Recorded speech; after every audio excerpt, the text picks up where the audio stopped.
doesn't mean you have to be picky with your friend gitu kan. Tetap menurut aku the key adalah buat maintaining the balance gitu sih. Kalau yang di kiri itu menurut aku people who don't know what they don't know itu kayak bukan berarti kita harus jauhin, tapi kita harus bantu bimbing atau kayak at least ya be open to discuss gitu kan. Mungkin mereka nggak tahu, nggak peduli karena mereka nggak tahu bagusnya apa gitu kan ya. As a person that mungkin udah lebih tahu ya kita sharing gitu kan.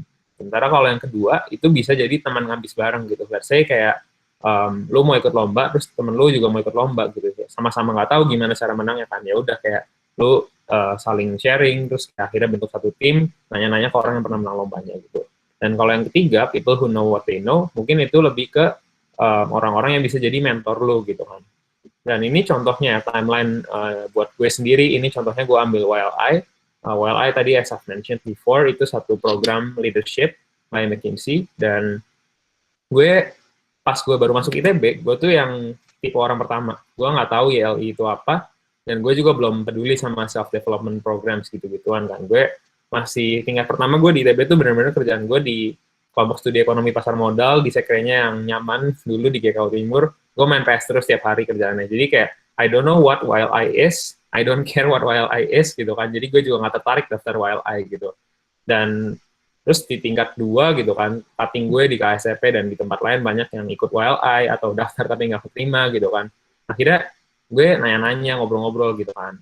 Dan gue jadi tahu YLI itu program seperti apa, benefitnya apa, kayak what can you get from YLI, gitu kan. Terus ya akhirnya gue tahu dan gue nyoba apply pas tahun lalu 2019.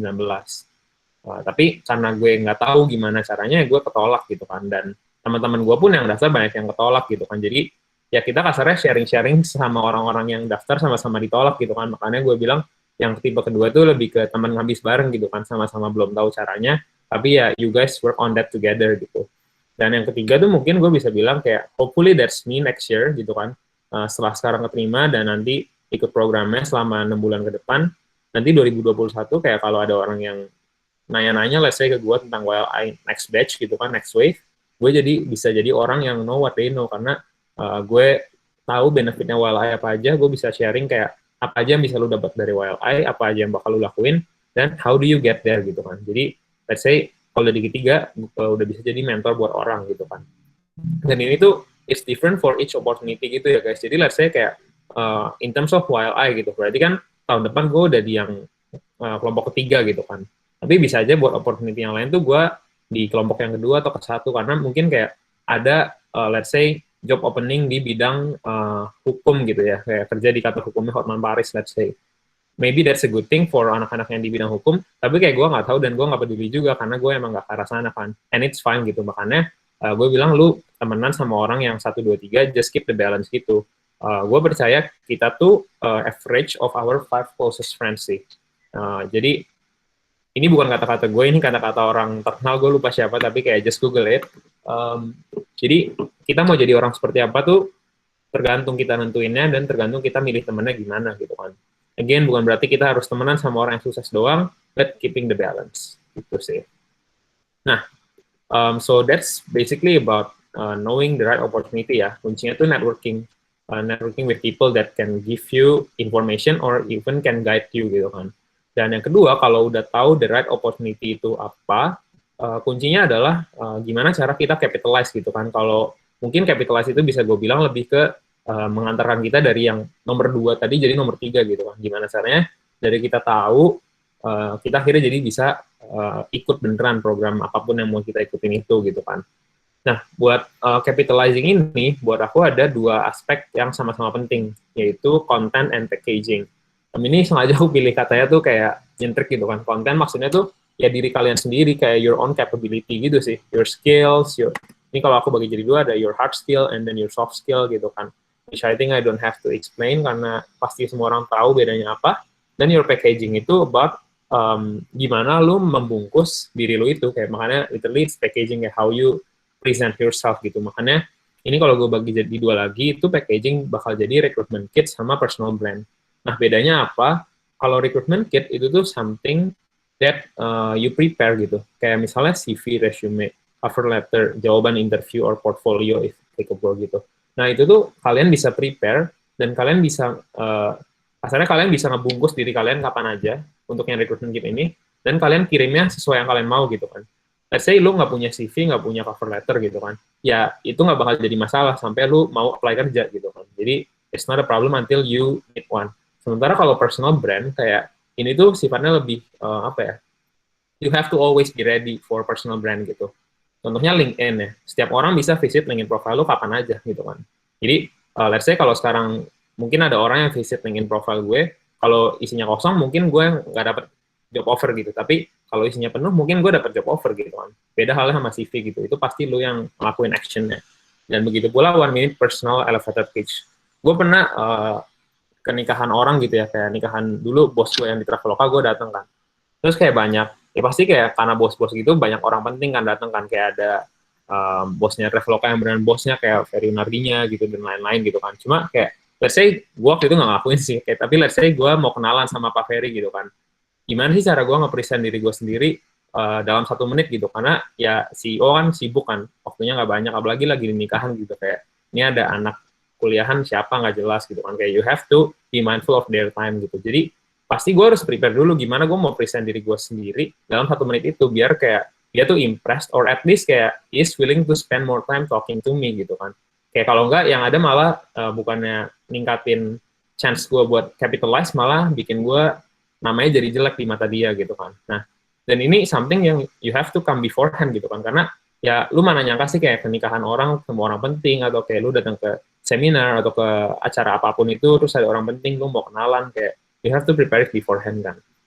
Begitu juga your attires, kayak pakaian lah intinya, kayak you have to know how to dress up for different occasion lah.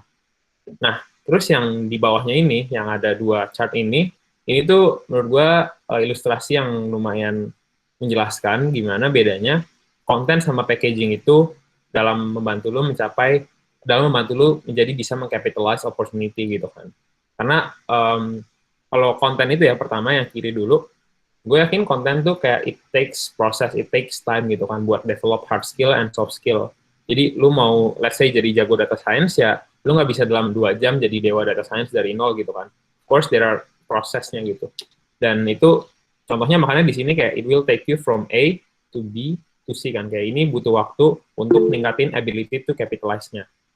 Nah, sementara kalau yang packaging itu tuh it's more of an instant ya. Tapi instant tuh bukan berarti kayak itu langsung meningkat gitu kan. Cuma kayak time frame-nya tuh jauh lebih singkat. Mungkin kayak let's say buat bikin CV, resume, cover letter, bla bla bla yang bagus tuh paling butuh berapa hari sih? Paling butuh sehari, minta di review sehari lagi. Jadi kayak it's one day to day things kan. Begitu pula personal branding, kayak preparing for all these stuffs kayak only takes you at most 1 day kan. Makanya ini tuh bisa membungkus lu yang sebenarnya konten lu di sini, tapi orang tuh bisa ngeliat lu di sini gitu. Jadi lu bakal lebih mungkin bisa capitalize on opportunity gitu kan. Tapi walaupun yang kanan ini kelihatannya kayak lebih gampang kan, jadi lu nggak usah buang-buang waktu, tapi cuma kayak dengan ngebungkus diri lu sebagus mungkin, itu udah meningkatkan chance lu untuk capitalize opportunity gitu kan. Tapi menurut gue yang kanan itu ada batasnya teman-teman. Jadi kalau yang kiri, kalau kita lihat tuh sebenarnya selama waktunya jalan, kayak ya udah pasti kita kalau kita lakuin self development terus ya, kayak improve our content, pasti naik terus gitu kan. Tapi kalau yang ini, menurut gue your CV, your resume atau cover letter, sebagus apapun lu tulis, kayak akhirnya kontennya juga nggak kalah pentingnya kan. Jadi kalau ini walaupun kesannya instan, tapi ada limitnya buat naikinnya. Nggak bisa kayak bener-bener unlimited improvement gitu sih. Nah, hopefully kayak lumayan clear ya perbedaannya antara content and packaging. Nah, sebenarnya dua-duanya again sama-sama penting, cuma beda aja, dan dua-duanya sama penting dalam membantu increasing our chance to capitalize opportunity, tapi mereka ngelakuinnya dengan cara yang berbeda aja gitu kan. Dan 1 minute, sorry guys. Oke.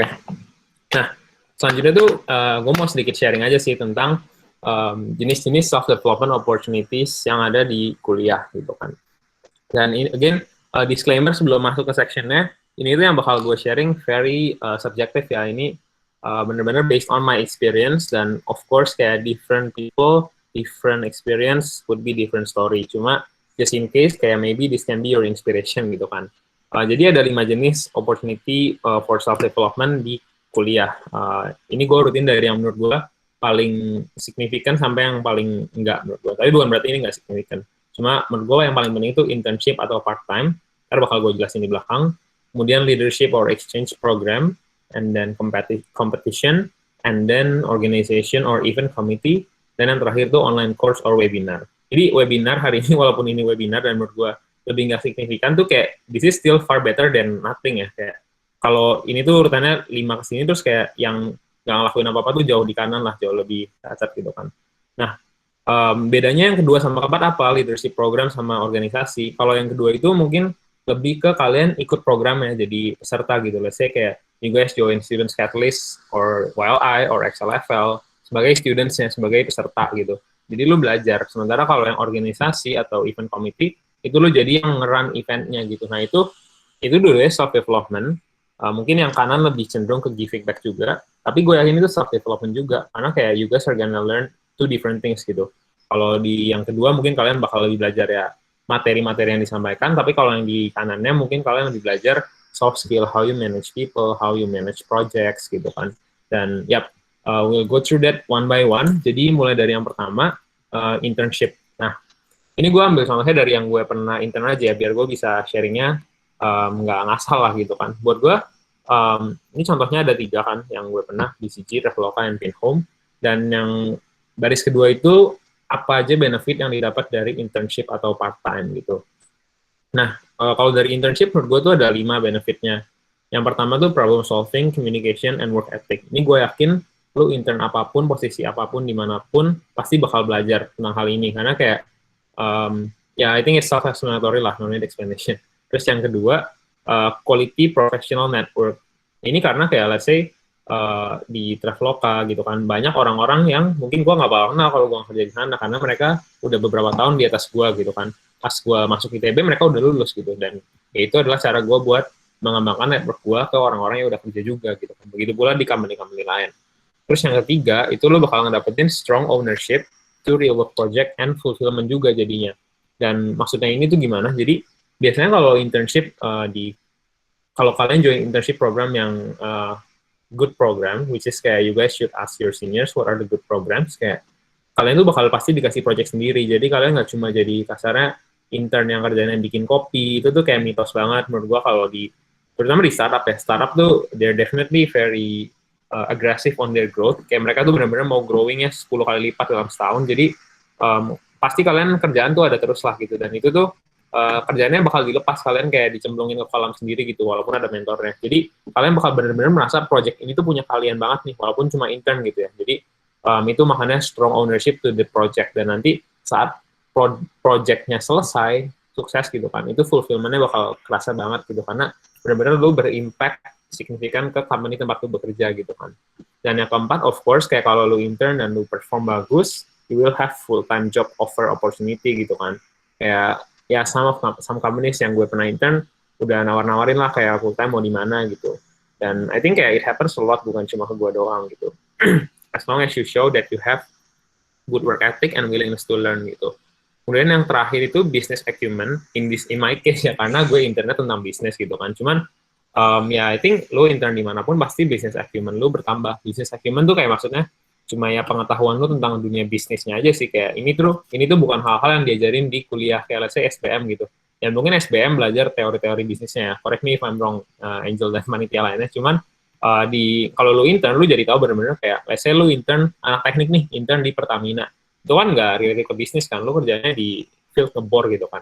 Cuma sebenarnya lu belajar juga pasti bisnisnya, kayak dengan lu ngobrol sama orang, dengan lu ngobrol ke bos lu, kayak lu jadi tahu kenapa yang lu lakuin di engineering itu penting, kayak apa hubungannya yang lu lakuin sama duit gitu. Duit kan, bisnis itu duit gitu kan. Jadi lu jadi it really adds a broad perspective gitu sih menurut gua, terutama buat anak-anak teknik yang mungkin masih nggak terlalu paham tentang dunia bisnis gitu kan. Jadi internship is a really good gateway for you before you start working full time.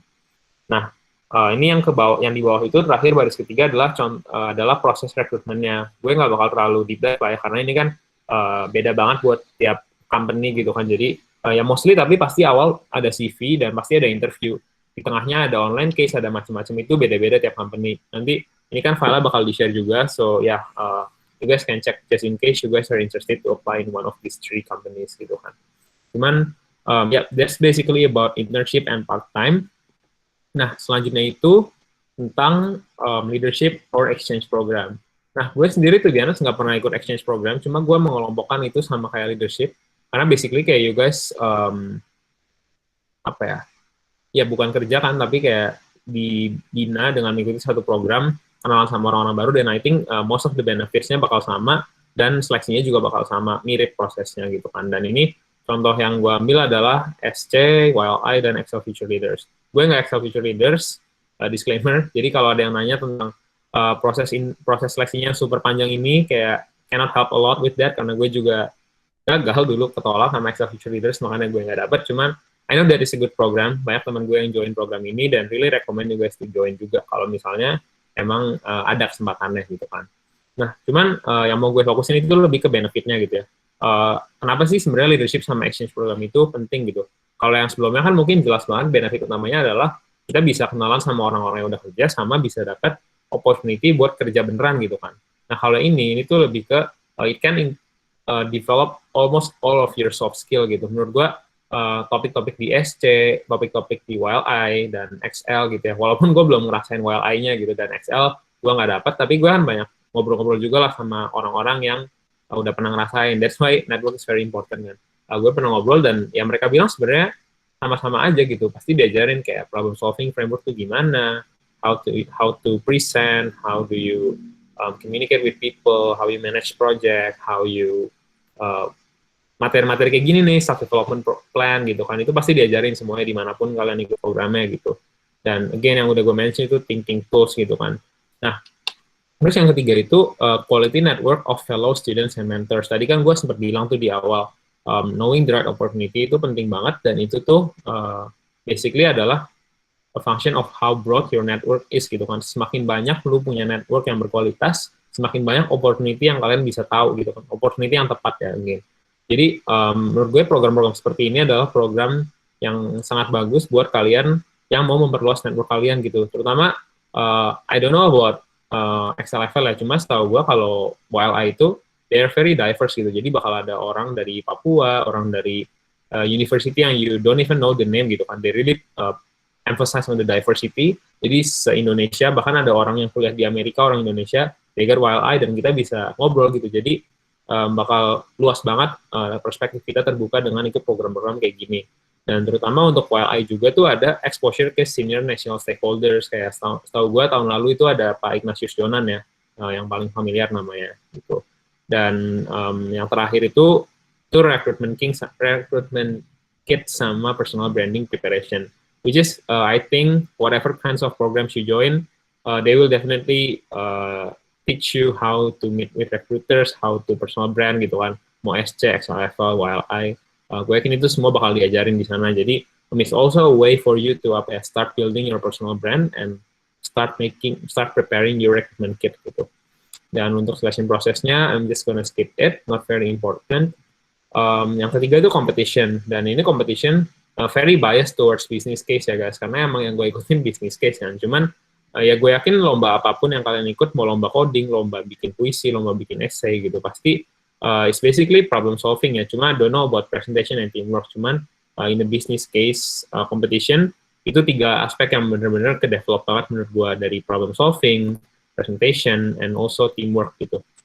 Kemudian sama kayak program sebelumnya, ini kalau lu kayak let's say lolos ke finalnya ya, kalau offline biasanya, unfortunately sekarang enggak, kita bisa network sama orang-orang dari luar daerah gitu kan, nggak cuma dari universitas kita doang. Kayak let's say, gue tuh teman gue paling banyak dari yang non-ITB itu ya gue kenal dari lomba sebelum gue ikut SC gitu. Jadi it's really helpful for you to also broaden your horizon gitu. Dan kadang tuh ada lomba yang diselenggarain sama perusahaan, contohnya UFLL yang di kiri itu.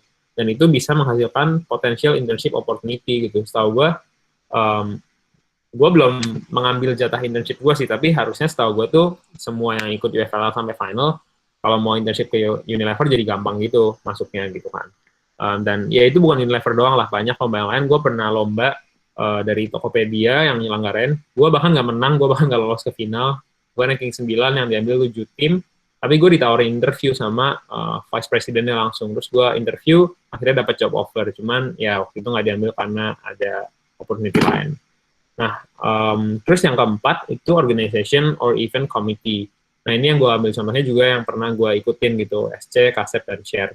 Dan of course karena di sini tuh lu banyak lebih kayak manage event, manage project, manage people gitu kan. Jadi lu bakal develop banget soft skill lu gitu. Lu bakal belajar kerja mungkin di environment yang nggak ideal karena organization atau event committee gitu biasanya pasti ada lah organisasi apapun yang skip-skipan gitu kan.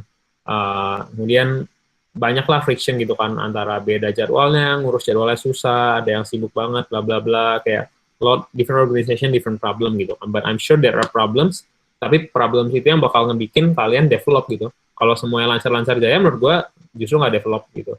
Kemudian yang kedua, of course, quality network of fellow students. Cuman mungkin kalau yang ini, karena banyaknya organisasi ini kan per kampus kan, atau at least kalau students catalyst itu per kota.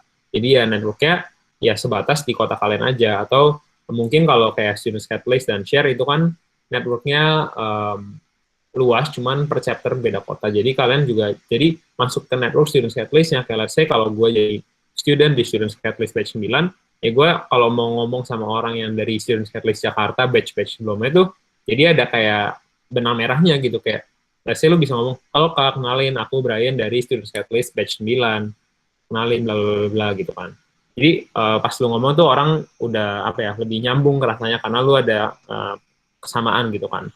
Nah, terus kalau yang ini gue nggak tulis karena ya pastinya rekrutmen buat jadi panitianya beda-beda untuk setiap acara dan setiap event kan, so no point I'm writing it here.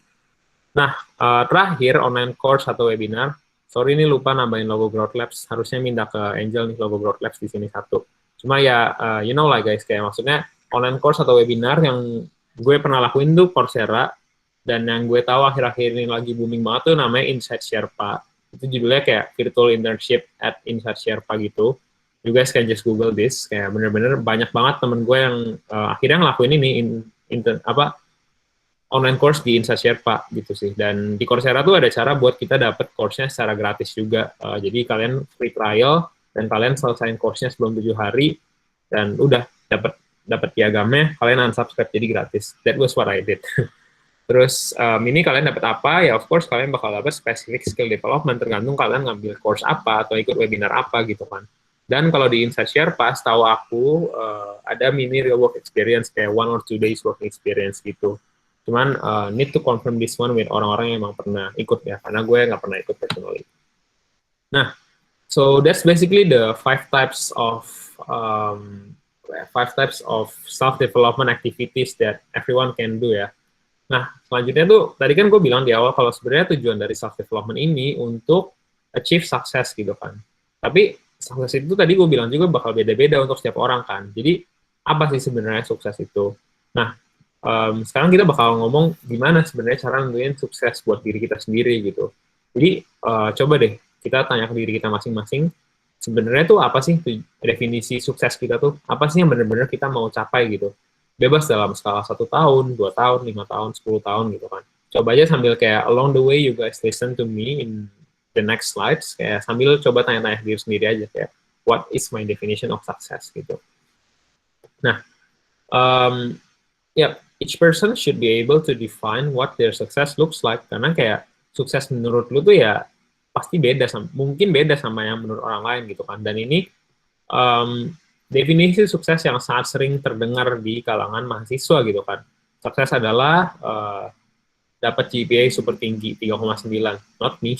And then second, getting scholarships, winning competitions, joining prestigious leadership programs, bla bla bla bla bla bla, banyak banget gitu kan. Dan it's fine kalau emang yang lu anggap sukses itu salah satu dari semua ini. Tapi yang mau gue bilang adalah jangan sampai kayak sebenarnya kalian tuh nggak suka, nggak tertarik sama semua ini gitu.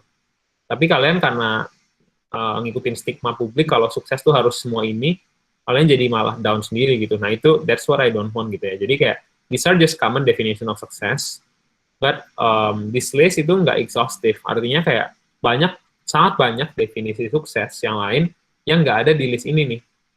Ini list sangat sempit gitu kan, cuma contohnya. Nah, jadi definition of success itu should be unique and not generalized. Nah, pertanyaannya, Kak, gimana dong cara nentuin definisi suksesnya gitu kan? Kan namanya juga masih baru masuk kuliah, nggak tahu gimana cara nentuin yang mana yang kita mau beneran gitu kan, masih nggak tahu passionnya. It's okay, gue juga waktu masuk kuliah di ITB, gue tuh bener-bener nggak tahu gue mau ngapain. Makanya tingkat pertama yang tadi gue bilang, I spend like 2 hours every day main PS di Sekreka SMP. Kayak literally gue kuliah tuh tutor juga bolos-bolosan, kelas juga, mungkin kelas belum bolos-bolosan gitu, cuma tutor bolos-bolosan, gue lebih sering main PS daripada belajar atau ikut kegiatan apapun, kayak nggak ada nih dulu webinar-webinar kayak gini, dan kalau ada pun gue nggak tahu dan nggak ikut gitu kan. Jadi it's okay kayak, nah sekarang gue mau sharing gimana caranya dapat your definition of success kan. Mungkin, sorry guys, 1 minute.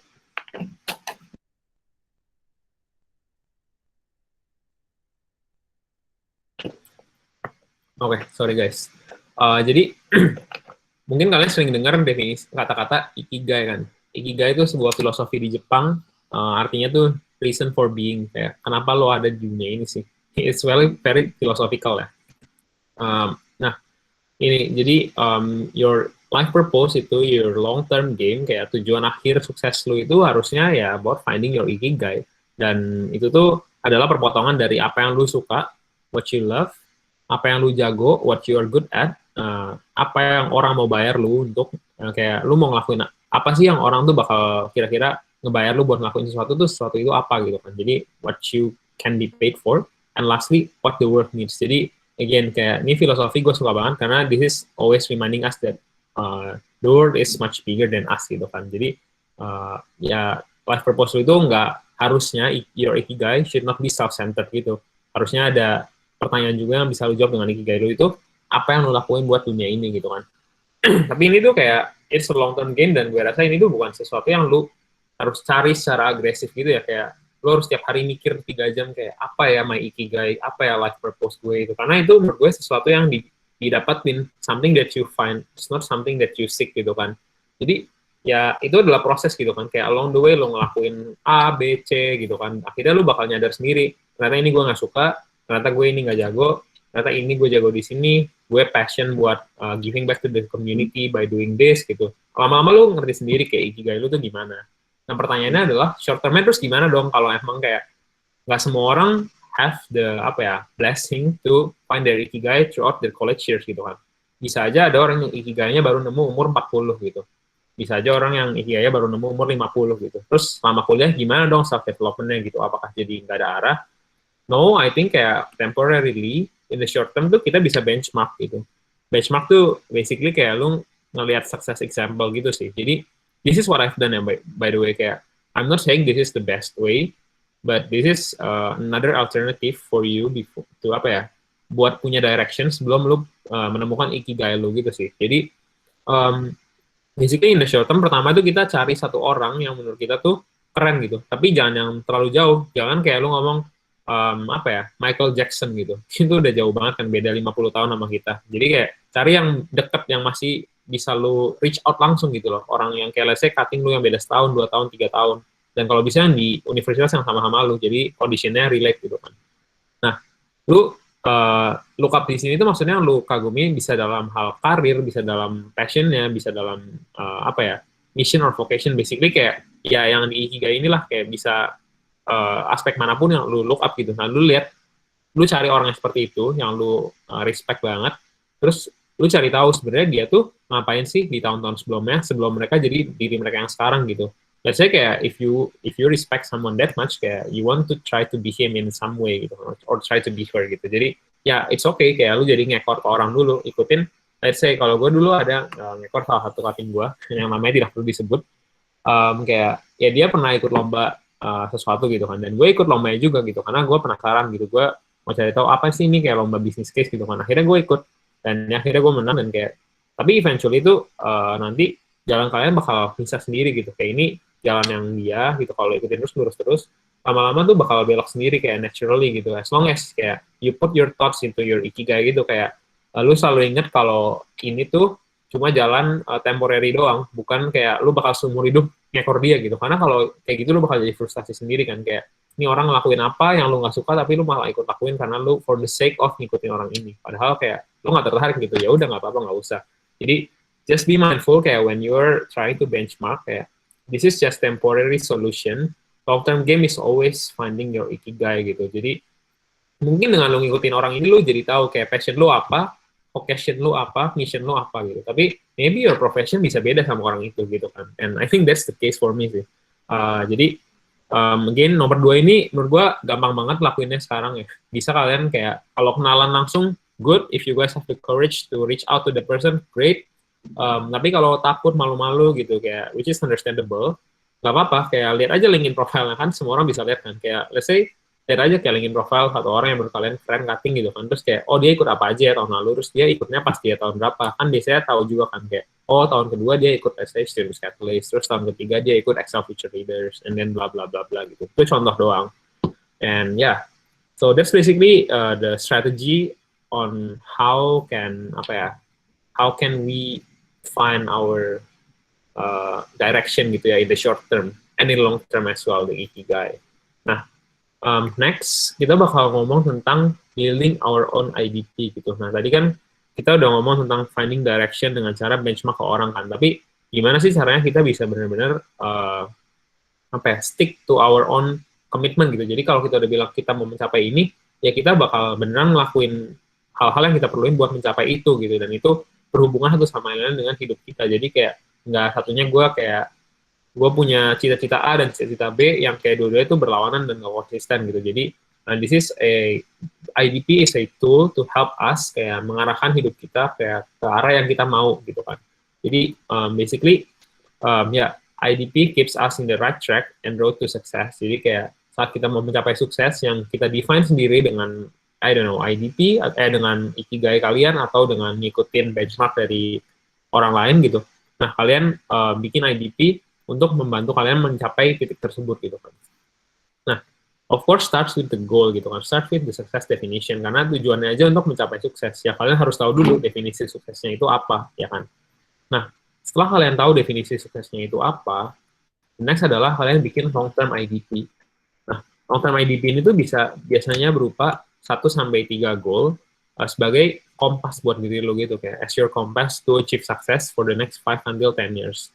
Jadi kalian tentuin kayak 5-10 tahun ke depan tuh kalian melihat diri kalian di mana sih? This is actually kayak one question that sering ditanyain saat interview kan. Jadi kayak just think about it sih. Bukan berarti kalian harus ngarang-ngarang ya, kalau emang belum ketemu ya nggak apa-apa. Cuma kayak try to find this sih, kayak 5 tahun lagi lo mau ngapain gitu. Dan kalau berubah nggak apa-apa, cuma ya try to find 1-3 gitu kan. Terus yang kedua, lanjut ke yang midterm IDP. Jadi cari kayak 3-5 goal yang bisa membantu lo untuk mencapai your long term IDP ini gitu. Karena long term IDP ini kan biasanya kayak yang lumayan visioner kan. Kayak let's say gue 5 tahun lagi gue mau MBA di Ivy League gitu, di salah satu Ivy League University.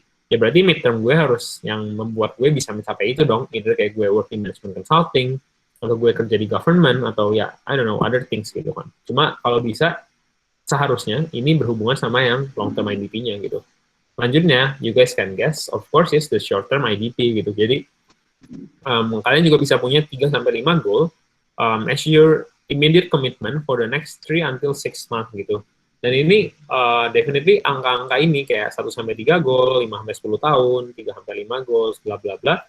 Semua bisa diganti tergantung kalian sendiri. Ini tuh cuma kayak magic number yang menurut gue ini ideal aja, tapi kayak kalau menurut kalian enggak kak, kayak gue mau punya goalnya 10, ambis banget aku tuh anaknya, ya udah nggak apa-apa gitu, as long as it's manageable. Cuma rule number 1 adalah kalau kalian udah nulis IDP, rule number 3 actually, kalau udah nulis IDP, commit gitu. Jadi jangan kalian cuma nulis for the sake of commit, mimpi besar doang, karena kayak ini kan kita mau bikin goal kan, bukan dream kan.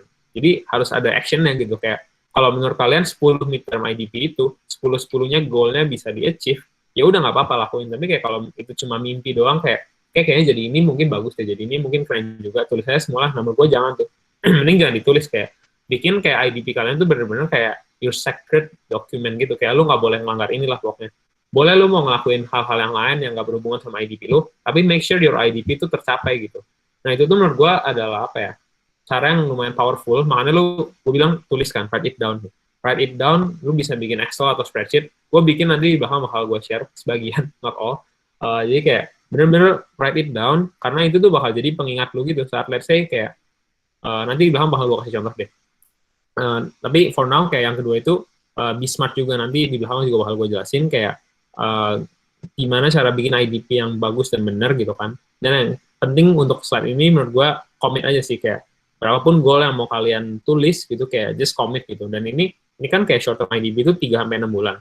Ya udah, berarti kalian bikin ulang setiap 3-6 bulan, dan kalian juga bisa refleksi kan, kayak 3-6 bulan terakhir tuh seberapa banyak sih IDP yang gue capai gitu kan, kayak how consistent, how committed I was in this IDP gitu kan. Jadi kalian bisa kayak kasarnya progress check lah, kayak mungkin gak sih dengan progress gue yang dalam 6 bulan terakhir tuh gue jadi midterm IDP gue tuh ada yang terdampak gak sih, apakah ada yang jadi bisa tercapai lebih cepat, atau ada yang jadi batal, atau tercapai lebih lama gitu kan. Nah, tadi kan gue sempat bilang kayak write it down and be smart gitu. Nah, ini gue bakal sedikit sharing about my own IDP. Ini gue sensor ya guys, development plan-nya. Karena ya, I think yang penting tuh bagian ininya sih, bagian kirinya. Tapi kayak, nggak, yang penting bagian judulnya sih. Jadi, just make kayak type-nya tuh apa, ini short term, long term, or mid term, and then kayak define goal-nya tuh apa gitu. Dan make sure ada time bound-nya. Ini kan gue tulis smart kan. Nah, di smart ini tuh ada 5. Mungkin kalian udah banyak yang tahu juga ya, cuma just in case some of you guys belum tahu, gue bakal sedikit sharing tentang be smart ini. Jadi smart itu singkatan seperti yang kalian lihat di slide, kayak itu dari specific, measurable, attainable, relevant, and time bound. Nah, kalau yang spesifik itu berarti scope-nya itu harus jelas dan tangible. Let's say kalau gue bilang nih contoh salah satu dari IDP yang gue tulis, kayak gue mau intern at BCG or strategy, and ya udah jelas scope-nya itu gue mau intern di company ini gitu. Kayak saat orang yang awam baca, orang tuh tahu kayak, oh ini cita-citanya nih orang mau kerja di satu perusahaan gitu kan. Terus measurable, kayak ini tuh IDP goal yang kalian tulis di sini, ini tuh harus bisa dicek kayak kalian tuh gagal atau enggak atau berhasil sih gitu. Jadi nanti kalian bisa refleksi balik kan. Kayak apa ya? Kalau ini kan gue bilang kayak intern at BCG or strategy N, ya berarti measure-nya adalah kalau gue intern di BCG atau strategy N berhasil, kalau enggak gagal gitu kan, simple as that. Terus kalau ini yang numerik gitu kan, kayak ada angkanya, jadi GPA gue maunya segini, ya berarti kalau di atas segini berhasil, kalau di bawah segini gagal. Dan kalau gagal jangan langsung oh ya udah gagal, bodo amat gitu, tapi reflect gitu, apa yang kira-kira bikin kalian gagal. Makanya di sini gue tulis ada reflection juga kan. Jadi ini tuh reflection ini tulisannya literally kayak my recruitment process gitu pas gue BCG ya, kayak gue benar-benar tulis kayak udah apply CV, terus gue tulis lagi di bawahnya lolos ke interview pertama, terus di bawah gue tulis lagi lolos ke grup interview yang final round, terus yang terakhir gue tulis keterima di BCG. Jadi benar-benar gue tulis kayak gue tahu nanti kan, kayak let's say gue gagal sebenarnya ya, amin ini kan kebetulan gue keterima, tapi kalau gue gagal kayak gue jadi tahu kan kayak oh gue tuh gagalnya di interview yang kedua, kenapa nih gagal di interview yang kedua, gue jadi bisa ingat-ingat kan. Nah ini cuma kayak jadi pengingat lo aja sih buat kayak oh berarti lo kurangnya masihnya di sini gitu, lo harus improve yang ini gitu. That's the important of doing reflection gitu kan. Dan makanya juga tadi gue bilang jangan taruh banyak-banyak, karena kalau kebanyakan akhirnya lo pada kayak udah the goal tuh it's not as important nggak sih jadinya, karena kayak ya udahlah gue punya 8 goalnya, kayak gagal 4 nggak apa-apa lah, masih berhasil 4 gitu kan. Padahal kayak the reason why we make this document tuh kayak biar kalian bener-bener ini tuh yang harus kalian capai gitu. Yang lainnya nggak apa-apa kalau nggak dicapai. Kayak let's say kalau kalian perhatiin di sini, my short term goal for this semester yang kemarin itu, semester Januari sampai Mei, tuh gue IDP gue cuma 2 kalau nggak salah. Ya cuma 2 kan nih. Cuma gue mau intern di BCG sama gue mau ikut WLI, gue cuma 2 itu doang nih. Yang lain kayak akhirnya gue ada kegiatan lain yang nggak berhubungan sama ini gitu, yaitu gue jadi presiden SC kan. Dan awalnya gue sangat reluctant buat nggak mau jadi presiden SC, karena kayak gue bilang enggak cuy, gue udah komit nih IDP gue 2 ini. Tapi kayak akhirnya gue mikir ya mungkin masih manageable lah, jadi akhirnya gue jadi presiden SC. Cuma kayak jangan sampai karena gue jadi presiden SC malah gue nggak dapat WLI atau gue nggak dapat BCG gitu ya. Kayak jadi you have to define kayak mana sih sebenarnya yang bener-bener penting buat lu nih. Karena menurut gue kayak gue jadi presiden SC itu it's more of a giving back kan. Kayak ya of course I'm very happy to give back, cuma gue ada plan kayak gue mau belajar dulu, nanti gue bakal give back kayak saat gue semester 7 mungkin gue bakal jadi presiden gitu. Cuma again kayak make sure this is your top priority yang udah lu taruh di sini gitu sih. Terus kriteria yang ketiga yang A, attainable, itu artinya doable with existing resource and capacity gitu. Contoh yang nggak attainable tuh apa Kak? Ini contohnya kayak misalnya nomor 6 nih. Let's say gue bilang gue mau oke, gue bilang let's say kayak gue mau lulus dengan cum laude, tapi IPK gue sekarang let's say 2,5, terus gue cuma punya 20 SKS lagi, itu berarti nggak attainable dong, jelas lah ya, kayak no need further explanation. Terus yang keempat itu relevan, jadi again,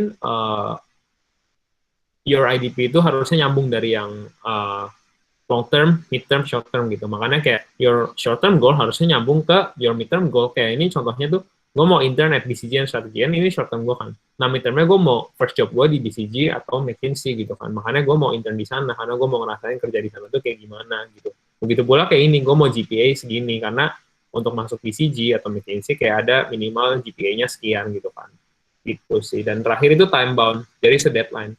Ini kan kayak gue bikin satu kolom sendiri kan, biar kayak gampang aja, jadi kita bisa ngeliat saat udah deadline, gimana sih, apakah masih belum terlaksana, atau udah gagal sama sekali, atau udah berhasil gitu kan. Jadi, ya itu batasnya kayak untuk YLI,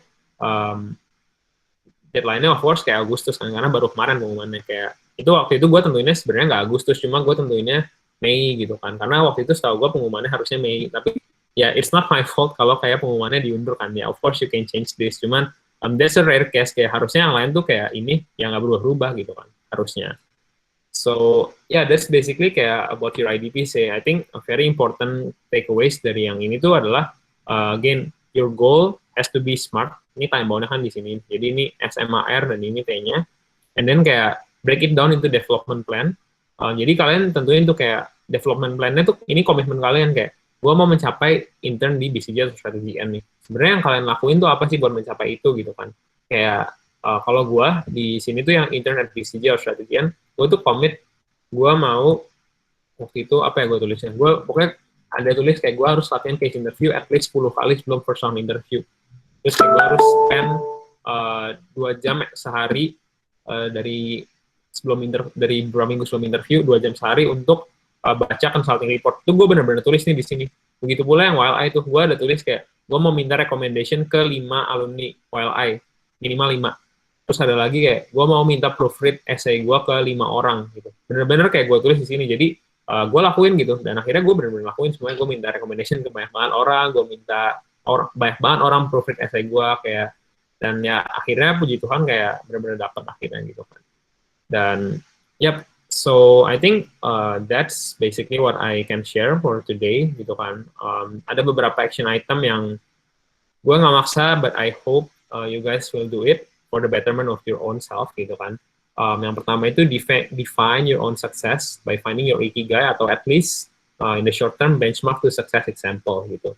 Kemudian yang kedua, find self-development activities that can help you identify opportunity and capitalize on them. Ini merujuk ke poin pertama yang gue sebut nih, yang kayak self-development activities itu membantu kita mencapai sukses dengan cara, pertama membantu kita tahu opportunity apa aja yang bisa membawa kita ke sukses, dan yang kedua membantu kita untuk bisa make the most out of the opportunity or capitalize on them. Dan yang terakhir, build your IDP and commit on it. Ini gue nggak paksa, cuma kayak really recommend you guys to start doing these 3 action items from today. That's it for me. Thank you so much, guys. If there's any question, feel free to reach out. Mau di WhatsApp, LinkedIn, Instagram, feel free. Maybe the floor is back to the moderator ya, kalau gitu.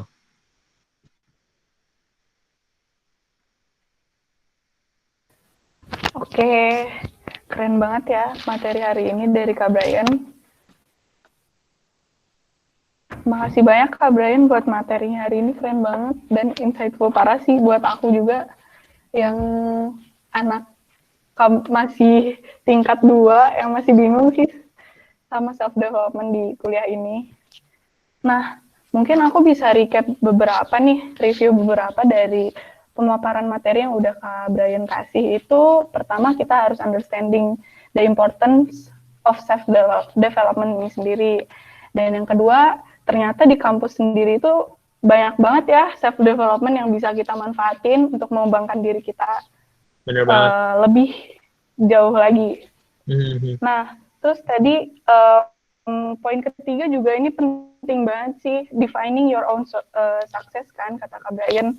Yep. Menurut aku ini penting banget sih, karena dan yang paling penting adalah poin penting yang tadi aku dapat dari Kak Brian itu, kalau misalnya sukses orang itu beda-beda, jadi jangan jangan kayak ngebandingin diri kita atau matok orang lain untuk jadiin dia itu sukses menurut kita gitu. Bener banget, mantap. Keren banget sih. Nah, BTW, sebelum kita lanjut nih ke sesi Q&A, jadi kita pengen ada foto dulu nih Kak. Buat temen-temen, boleh open cam-nya nggak? Ini aku berarti stop presenting dulu ya? Atau gimana? Boleh Kak. Iya, boleh di Sip. presenting aja dulu. Buat teman-teman mungkin boleh di open cam-nya ya. Kita bakal foto bareng-bareng sama Kak Brian.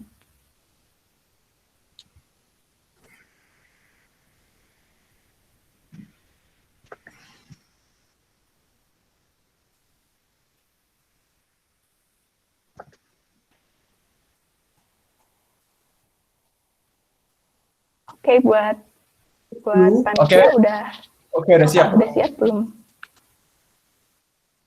Oke, siap ya. Bentar. 1, 2, 3. Oke. Bentar. Oke, udah. Thank you ya Wisnu. Oke. Ini Q&A di sini. Nah, karena tadi kita udah foto nih, kita mau lanjut ke sesi selanjutnya nih guys, yang sama ditunggu-tunggu juga nih. Aku lihat ini ada beberapa pertanyaan nih Kak, keren-keren banget pertanyaannya. Wah, mantap, banyak ya ternyata. Iya nih. Oke, kita mulai sesi Q&A-nya ya teman-teman. Buat teman-teman yang mau bertanya, masih boleh kok di drop pertanyaannya di kolom komentar ya. Belva dari jurusan FTI ITB. Dari FTI ITB. Kak, menurut kakak, self-development program seperti ini akan membawa manfaat signifikan juga untuk mahasiswa yang datang dari background teknik atau jurusan lain yang lebih teknis? Menurut Kak Brian gimana nih? Good question ya. Thanks by the way, Belva. Menurut gue itu pertanyaan yang pasti baik banget ditanyain sih, dan kayak baik banget orang yang junior gue di ITB juga kayak tingkat 1, tingkat 2, nanya-nanya kayak, sebenarnya ngapain sih kalau gue, let's say, mau jadi engineers gitu kan, mau jadi process engineers, ngapain sih gue ikut program-program kayak student specialist dan lain sebagainya gitu. Jadi ada beberapa alasannya kan. Pertama menurut gue itu network. Karena kayak mau kalian jadi engineers, mau jadi apapun, kayak itu tuh yang kalian mau sekarang, belum tentu kayak 5 tahun lagi, 10 tahun lagi masih suka jadi engineers gitu kan. Terutama kalau masih tingkat 1 ya. Kayak mungkin kayak the world is much bigger than what we know right now gitu kan. Jadi kayak menurut gue oke-oke aja buat network sama orang-orang dari bidang yang berbeda gitu. Karena gue rasa network yang sangat berharga tuh justru network yang di bidang yang berbeda gitu kan.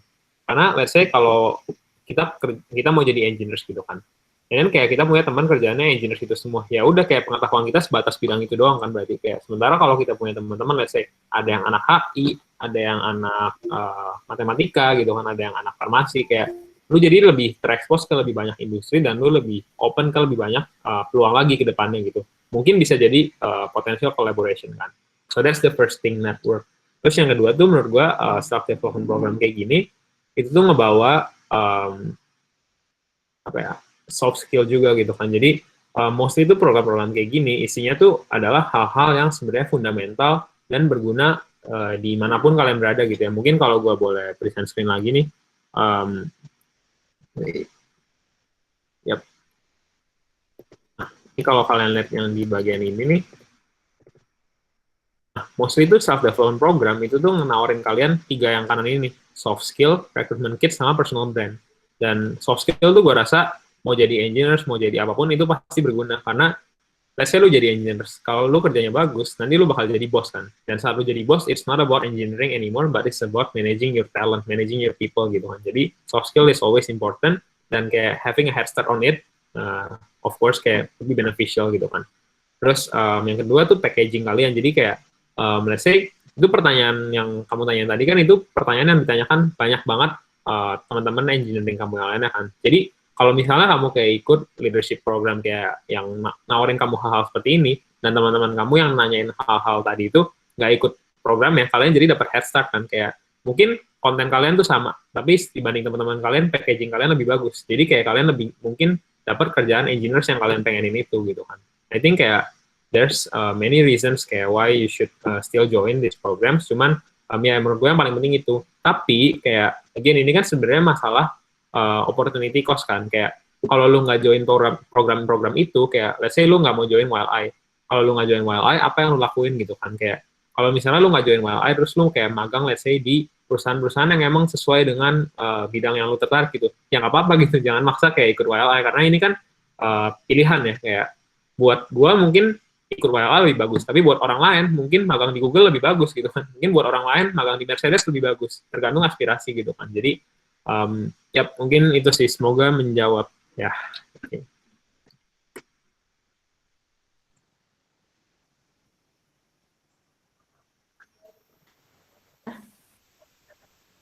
Iya Kak, sudah terjawab. Lanjut nih Kak. Lanjut nih Kak, di pertanyaan kedua. Dari pertanyaan kedua dari Fatia, asal Universitas UNS.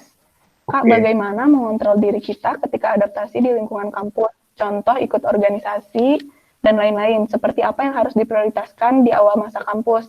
Makasih Kak. Mengontrol adaptasi ketika oke. Nah menurut gue ini pertanyaan bagus, karena itu ada dua jenis kondisi yang berbeda nih. Karena ini pertanyaannya kayak saat kita baru masuk ke kampus kan, gimana cara beradaptasi dan program seperti apa yang bakal kita ikutin gitu kan. Nah menurut aku tuh jawabannya pertama harus tahu dulu kondisi kitanya seperti apa gitu. Kayak adaptasi kan bisa aja pas gue SMA gue udah ngekos gitu atau asrama, terus kuliah gue ngekos, ya udah santai gitu kan, nggak ada adaptasi gitu. Jadi really depends on your condition sebelumnya gitu kan.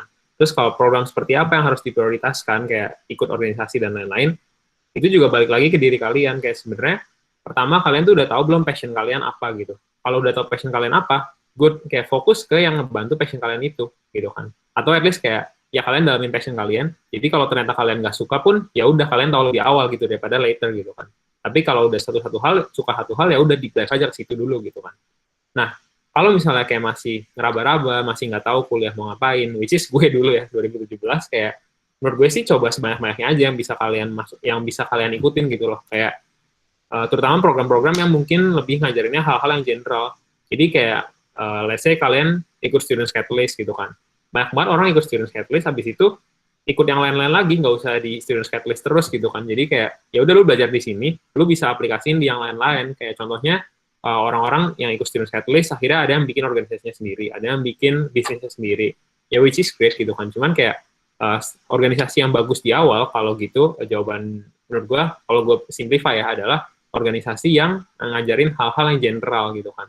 Hal-hal seperti soft skill, how to yang self development kayak gini gitu kan, terus recruitment kit, and then personal branding, things like that gitu. Yep, itu sih. Itu kalau untuk orang-orang yang masih belum yakin akan pilihannya, masih raba-raba gitu, itu menurut gue yang bagus sih. Gitu. Semoga membantu ya jawabannya. Buat Fatia, semoga kejawab ya pertanyaannya. Iya Kak, makasih. Wah, makin banyak nih pertanyaannya Kak. Kita lanjut ya Kak, buat pertanyaan selanjutnya. Guys, bentar guys, ada yang ngirimin gue bentar ya. 1 minute guys, so sorry guys. Oke Kak. Oke. Nah, sambil nunggu Kak Brian nih guys, buat kalian mungkin yang belum follow Instagram Growth Labs, bisa di-follow ya Instagramnya Growth Labs di @growthlabs.id. Di situ bakal ada info-info lebih lanjut tentang Growth Labs itu sendiri. Nah, kebetulan Growth Labs sendiri lagi open recruitment buat helper healthy clubs. Jadi barangkali kalian ada yang pengen join jadi helpersnya. Nah, Kak Brian udah balik nih Kak. So sorry Nah, guys. Aku lanjut ya Kak ke pertanyaan selanjutnya. Gak apa-apa Kak. Unexpected. Ini Kak, ada pertanyaan dari Velita dari Telkom University. Dia nanya nih Kak, gimana, ceritain dong Kak, bagaimana bisa keterima intern di Traveloka dan tantangannya apa aja? Oh, oke. Intern Traveloka berarti lebih ke ini ya, rekrutmen prosesnya nih. Ini kan aku sharing di sini kan. Kalau Traveloka, aku kebetulan internnya di product management tahun lalu kan. Product management intern itu proses seleksinya cukup panjang sih gue bilang. Kayak kalian bisa lihat nih yang lain tuh cuma CV interview 2 kali. Ini tuh kayak CV, online test, interview HR 2 kali, interview user 2 kali. Jadi kayak 4 interview dan ada 6 proses totalnya gitu kan. Which is very long. Dan kalau caranya gimana? Sebenarnya pertama, again kayak knowing the right opportunity kan. Tahu dulu tuh ada Traveloka buka internship kan. Dan tanya ke cutting yang udah pernah intern di Traveloka, gimana sih caranya intern di Traveloka gitu kan. Sama kayak lo sekarang gitu kan.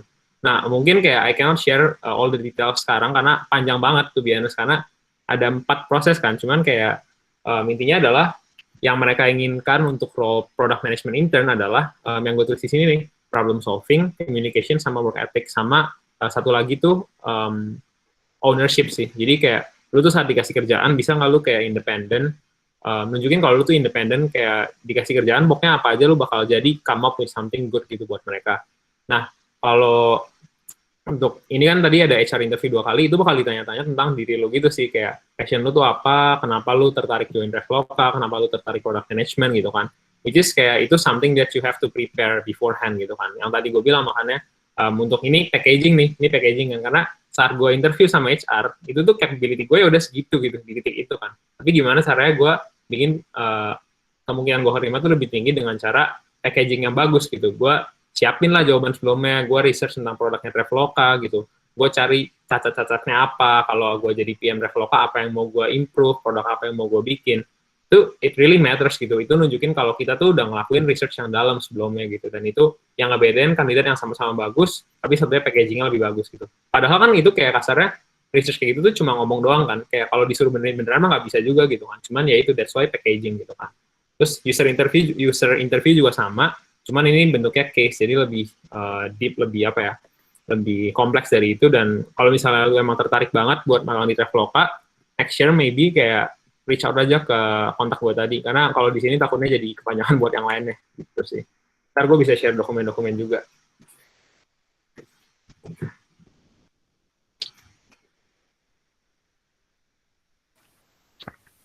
Nah, boleh banget tuh Kak di-share dokumen-dokumennya. Barangkali ada teman-teman yang mau intern juga kali ya di Traveloka. Yep. Reach out aja ntar personal, it's okay. Nah, oke. Semoga terjawab ya, Velita. Lanjut nih Kak, pertanyaannya. Ada dari Nelson dari Universitas Indonesia. Yang Kak Brian, menurut Kakak gimana sih cara bounce back dari kegagalan kita dalam mencapai goal dari IDP kita? Terutama ketika kita udah prepare semua hal dengan semaksimal mungkin, tapi at the end, kita belum bisa mendapat kesempatan yang kita mau. Keren nih pertanyaannya. Thank you Nelson for the question. Menurut gue, saat menerima kegagalan tuh ada beberapa tahap tuh sampai kita bisa bounce back. Kayak gue nggak bakal bilang kayak ya pokoknya lu harus berpikir positif lah, pokoknya nggak kayak itu tuh bullshit. Kayak pasti lu sedih kalau gagal kan, kayak which is fine, kayak nggak apa lu sedih, nangis, kayak lu mengasihani diri sendiri beberapa saat gitu kan, kayak it's okay, itu tuh bagian dari tahapnya. Dan jadi saran gue adalah untuk tahap pertama itu yang kayak lu tuh lagi sedih-sedihnya gitu, itu kayak ya udah just do whatever makes you happy gitu. Kayak mungkin hal-hal yang malah jadinya nggak produktif gitu kan. Kayak let's say kalau gue hiburannya adalah gue nonton YouTube gitu kan, ya udah spend 1 or 2 days kayak benar-benar watching YouTube seharian, makan yang enak-enak gitu, it's fine gitu. Cuma and then kayak at some point lu tuh harus sudah tahu gitu kayak batasnya tuh berapa lama sih, kayak gue mau kayak gini terus berapa lama gitu kan. Karena itu bakal beda lu ngomong ke diri lu sendiri kayak gue mau sedih terus sampai kapan nih, saat lu baru gagal sama 3 hari selalu gagal. Kayak otak lu udah bisa lebih mencerna dengan apa ya, dengan kepala dingin gitu kan, kayak oh ya gue harus recover gitu kan. Jadi selalu bisa menerima kayak itu udah terjadi gagal, baru lu ngecek IDP lu tuh kayak sebenarnya dengan kegagalan barusan itu tuh apa sih yang bakal berubah ke depannya, kayak apakah dengan gue gagal ini jadi ada midterm goal gue yang berubah atau enggak, atau kayak bisa nggak sih midterm goal gue ini tetap terjadi walaupun gue gagal. Kalau bisa caranya gimana ya? Berarti gue harus ngelakuin apa selanjutnya gitu. Jadi think about the next step, and again when you're thinking about next step, always fokus dari yang tingginya dulu, big goal-nya gitu, kayak dengan gue gagal hal kecil ini tuh apa sih yang berubah ke atasnya? Kalau nggak ada yang berubah ke atasnya ya bagus dong, kayak it's not a big deal berarti gitu kan. Tapi kalau ada ya udah kayak coba cari apa yang bisa lo lakuin buat kayak salvage that failure, atau kayak I think I just find ask some people kayak kira-kira bisa di salvage nggak nih? Kalau bisa cari caranya. Kalau nggak bisa ya berarti kayak lu harus mengganti midterm goal lu itu kan, kayak oke, kalau emang udah nggak attainable ya udah jangan ditaruh di sini, nggak smart berarti gitu kan. And then apa ya? I think that's it sih basically, kayak hopefully kayak dengan ngelakuin itu tuh jadi kalian bisa ngasih room for yourself buat kayak menerima dulu. Jadi kayak accepting, baru abis itu kalian kayak coba bounce back-nya dengan kayak gitu, dengan cara berefleksi gitu kan. Ngelihat sebenarnya kenapa kemarin gagal tuh. That's why kayak put reflection column in the IDP kan. Kayak jadi tahu, oh gagalnya tuh di interview gara-gara ini nih. Jadi just in case next year you want to try again gitu, kayak jadi lu tahu kayak mana lu harus improve. Itu sih. Dan gue kayak gagal banyak banget guys. Disclaimer gitu, Excel level tuh gue daftar 2 kali, dua-duanya gue gagal. Student Catalyst bahkan gue ditolak jadi student-nya dulu. Ya sekarang gue jadi presidennya kan, tapi dulu gue ditolak jadi student-nya. Jadi kayak really kayak you never know what's gonna happen in the future lah gitu.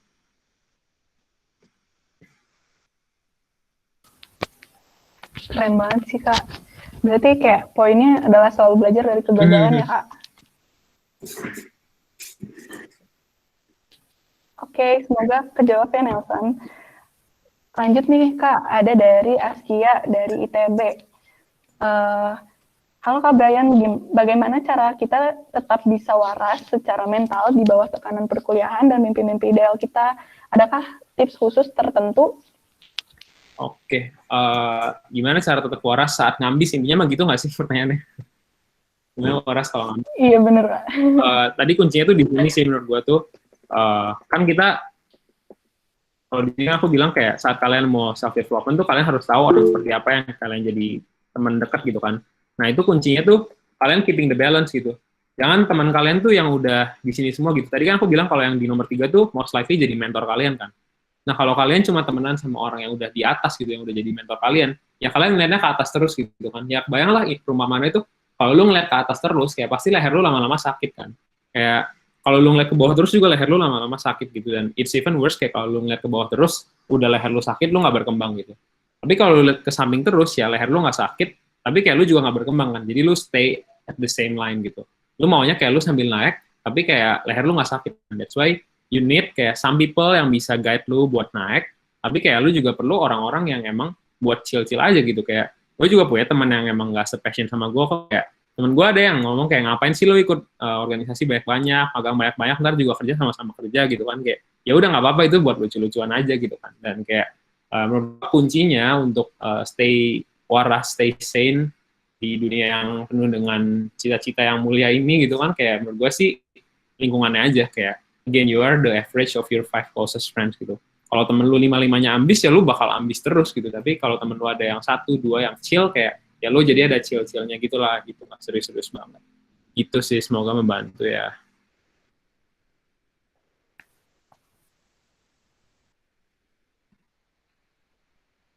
Halo?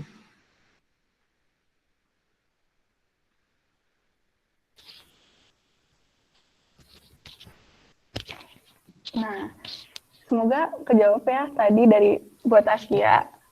Nah, teman-teman, karena berhubung waktu pertanyaan tinggal 8 menit lagi, jadi panitia memutuskan untuk memilih 2 pertanyaan terakhir ya. Nah, kebetulan untuk pertanyaan terpilih ini dari Aurel dari ITB. Selamat sore, Kak. Bagaimana cara kita approach cutting yang belum kita kenal? Apakah apa yang harus dilakukan pertama kali? Oke. Good question ya. Ini sebenarnya mungkin ada yang tahu nih, gue lihat ada Jesslyn di sini kan, mungkin ada yang lain juga. Di Students Catalyst forum terakhir tuh kemarin diajarin tuh gimana cara approach orang gitu. Tapi gue bakal sharing cepatnya aja ya, kayak sebenarnya cara cepatnya tuh pertama, tentuin dulu kayak orangnya tuh, tentuin dulu orang yang lu mau, mau kenalan ini, dia tuh bisa ngasih lo apa gitu. Jadi kayak, lu tuh ngapain sih mau kenalan sama dia kasarnya gitu kan, karena ya lu kan emang objektif lo adalah kayak mau tahu sesuatu dari dia kan, tapi make sure dulu objektifnya tuh jelas. Jadi nanti lo bisa ngomongnya jelas juga ke dia, karena kadang tuh orang kayak, lo mungkin takut kayak orang mikir, lu nyamperin cuma karena ada butuhnya kan, tapi sebenarnya itu tuh nggak apa-apa, karena kayak dia juga dulu pasti kayak gitu. Yang ribet tuh malah kayak udah nyamperin pas ada butuhnya doang, tapi nggak jelas butuhnya apa. Jadi kayak at least be clear lah, lu butuhnya apa sebenarnya dari dia. That's the first thing. Terus yang kedua, saat lu nge-approach orang yang beneran, lewat medianya bisa lewat LinkedIn, paling gampang kan lu bisa langsung cari. Yang kedua, lu bisa kayak cari mutual friend, temen lu yang punya kontak dia, lu minta kontaknya gitu. Itu kayak even better, kayak, halo kak, kenalin aku bla bla bla, dapat kontak kakak dari si ini gitu kan. Kita sama-sama ikut ini bareng nih gitu, kayak it's even better. Nah, ketiga, pas kalian ngetik message pertama itu, kayak minta proofread aja sih sama orang yang lebih berpengalaman gitu, sama kayak mungkin cutting kalian yang udah sering ngechat sama orang gitu kan.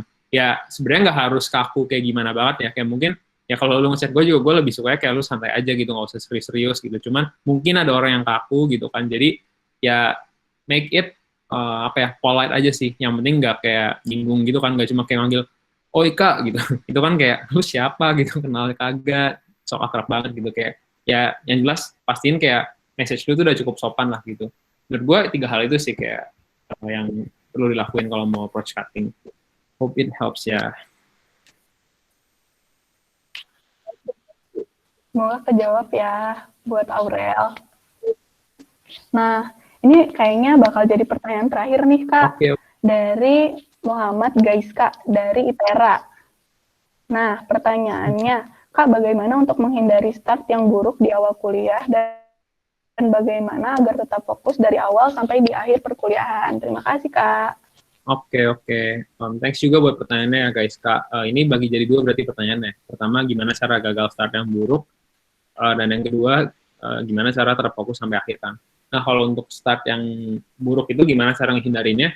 Menurut gue, pertama, kalau di ITB, gue mau nyaranin beli Mako PWK Sempro. Itu benar-benar penyelamat hidup gue di TPB. Tapi karena lu dari ITERA, menurut gue sarannya sih dari nanya ke cutting-nya aja sih. Kayak sebenarnya di jurusan lu itu, di fakultas lu, kayak apa sih tips and trick-nya? Karena biasanya itu tips and trick sepelanya itu benar-benar berguna gitu. Mungkin yang lebih bisa ngasih jawaban buat lu adalah cutting lu itu, bukan gue gitu. Karena kondisinya beda kan. Kalau di ITB gue bakal bilang kayak, lu nggak usah aneh-aneh, baca aja tuh Piliki, Marco, Cempro, 3 buku rangkuman soal itu 3 buku rangkuman soal gitu guys. Kayak menurut gue itu benar-benar soalnya mirip banget kalau ujian. Gue sendiri benar-benar baca itu buku doang, 3 ujian kayak nilainya menurut gue lumayan bagus kan. Kayak jadi gue bakal rekomend itu ke orang. Nah, so yeah, for the first question, sorry nggak terlalu menjawab. Cuman ya itu kalau if there's anything that you can take from my answer, kayak cari aja cutting yang menurut lu insightful lah, bisa ngebantu di ITERA juga gitu.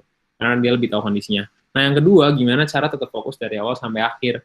Itu adalah masalah seberapa kayak konsisten kita sama IDP kita kan. Kan kita punya IDP yang long term, mid term, short term kan. Let's say kalau lu IDP-nya, pas lu baru masuk kuliah nih, lu bikin IDP, nah itu tuh harusnya yang long term-nya itu, setelah lu lulus kan, kayak abis lu lulus mau ngapain, itu long term-nya. Mid term-nya itu kayak lu ntar tahun kedua, tahun ketiga mau jadi apa. Terus nanti pas lu short term-nya, kayak tahun pertama, tahun kedua tuh gue mau ngapain biar gue di tahun-tahun selanjutnya bisa melakuin yang mau gue lakuin itu gitu kan. Nah, itu menurut gue kalau lu punya IDP yang kayak gitu ya, kan itu tiap 6 bulan bakal lu review baru tuh, kayak yang short term-nya kayak, oke, berarti ini yang kemarin udah kecapai, next-nya gue 6 bulan ke depan mau ngelakuin ini gitu kan. Nah, itu tuh bakal jadi apa ya, the fire that will keep you moving on gitu, walaupun kayak udah jenuh gitu, ya nggak apa-apa, ada kayak sehari 2 hari males-malesan, tapi apa ya, di maratonnya itu tuh lu kayak nggak menyerah gitu, karena ini maraton kan, bukan berarti lu tiap hari tuh harus ngambis terus, tapi kayak nggak apa-apa ada yang males-malesan, tapi let's say secara kumulatif lah sebulan kayak lu berprogres gitu kan, gitu sih menurut gua.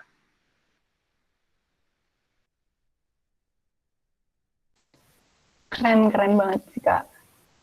Semoga kejawab ya buat Muhammad Gaiska. Keren banget sih, Kak. Hari ini benar-benar pertanyaannya juga keren-keren banget. Mantap nih, banyak banget pertanyaan. Sorry ya buat teman-teman yang udah nanya nih. Iya nih, banyak banget. Sorry banget ya teman-teman yang buat pertanyaan yang nggak kepilih. Semoga pertanyaannya bisa dicari di lain kesempatan. Dan semoga dari pertanyaan tadi yang udah kejawab bisa jadi wawasan tambahan juga ya buat kalian. Keren banget nih pertanyaannya, makasih ya guys. Nah, karena kita udah nyampe di penghujung acara nih teman-teman. Sebelumnya itu, aku pengen nanya nih ke Kak Brian. Yep. Kira-kira ada closing statement gak sih Kak buat kita-kita semua yang udah join webinar hari ini?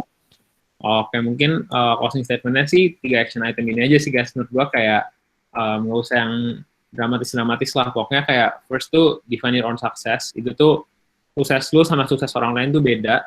Jadi kayak jangan jadi insecure atau sampai stres bahkan gara-gara ngeliat orang lain sukses banget. Tapi kayak kalian sendiri nggak tahu sebenarnya kalian mau nggak jadi orang itu gitu. Jadi kayak ya define your own success dengan 2 cara ini. Terus yang kedua, find self-development activities yang bakal membantu lu untuk ngelakuin 2 hal ini.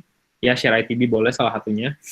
Terus yang terakhir, build your IDP and commit, guys. Kayak menurut gua, the sooner you start making your IDP, kayak the sooner juga lu bakal bisa commit ke IDP lu. Karena mungkin first semester mungkin lu kayak ada bolong-bolong. Second semester lebih dikit bolongnya. Terus kayak third semester, you start really putting things that are really matter to you gitu. Ya, mungkin awal-awal kayak gue bilang lu idealis masuknya 10 gitu, tapi lama-lama lu jadi lebih sadar aja. Jadi if there's any closing statement from me, I encourage you guys to do 3 action items today, karena sukses atau enggaknya lu di beberapa tahun yang akan datang tuh ditentuin sama yang lu lakuin sekarang gitu guys.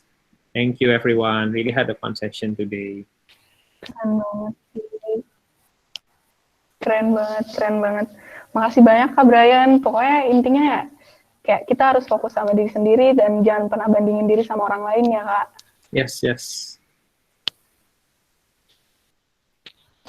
Oke, makasih banyak nih buat Kak Brian Wijaja yang udah ngeluangin waktunya buat sharing sama kita semua ini. Hari ini ada 151 orang ya, keren banget. Makasih teman-teman yang udah join webinar hari ini. Yep, thanks guys. Really fun discussion sama kalian. Feel free ya guys kalau ada yang mau reach out tadi, I put my contacts juga kan di situ. Semoga berguna ya guys. Oke. Nah iya boleh banget tuh. Buat tadi pertanyaannya yang belum kejawab bisa banget ya ditanya langsung ke Kak Brian-nya sendiri. Nah sebelum kita menutup acara ini nih, kalian jangan live dulu ya, karena ada informasi dari Kak Angel buat kalian semua. Oke, buat Kak Angel boleh dipersilahkan. Oke, thank you Zia. Makasih teman-teman buat yang udah join sampai akhir. Ini masih ada 153 orang, makasih banyak. Dan ini untuk link feedback sama donasi, jadi sekalian misalnya kalian mau donasi, ikut donasi untuk yang Kak Aldi tadi, itu kalian bisa lewat situ. Kalau nggak mau, misalnya kalian tidak ingin berdonasi juga bisa. Itu nanti ada pilihannya whether kalian mau donasi atau enggak. Dan kalau untuk dapat sertifikat jangan lupa untuk isi di link ini ya guys. Dan walaupun ini nggak wajib untuk donasi, tapi benar kata Kak Brian di awal tadi, kalau kita benar-benar encourage kalian untuk bisa ikut giving back walaupun sedikit untuk Kak Aldi, semoga bisa membantu dia sekecil apapun itu, karena sekecil apapun bantuan kita tuh benar-benar matters buat Kak Aldi. Makasih teman-teman.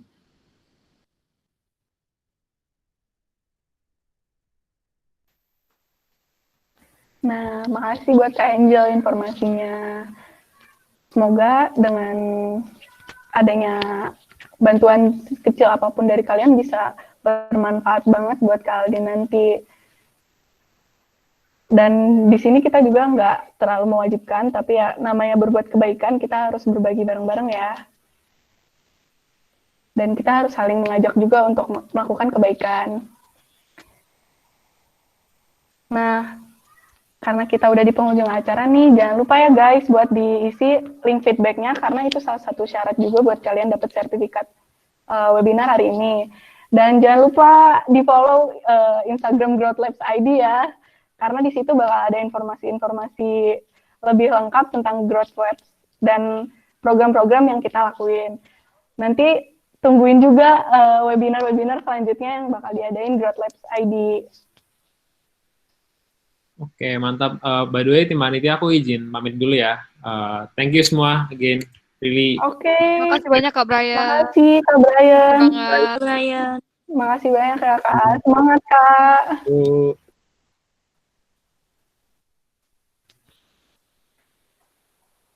Nah, buat teman-teman, makasih ya yang udah bisa hadir di webinar hari ini. Semoga ilmunya bermanfaat dan semoga bisa mendapat wawasan baru dan kita bisa lebih siap lagi buat mengembangkan diri di kuliah nantinya. Makasih buat teman-teman semua yang udah hadir. Aku Fazira dari Kewirausahaan 2022 dan aku dari tim Growth Lab sendiri pamit undur diri, dan makasih buat panitia-panitia yang udah sibuk ngurusin acara ini, keren banget. Dan makasih juga buat para peserta yang udah join ya. Makasih semuanya. Thank you, Zia.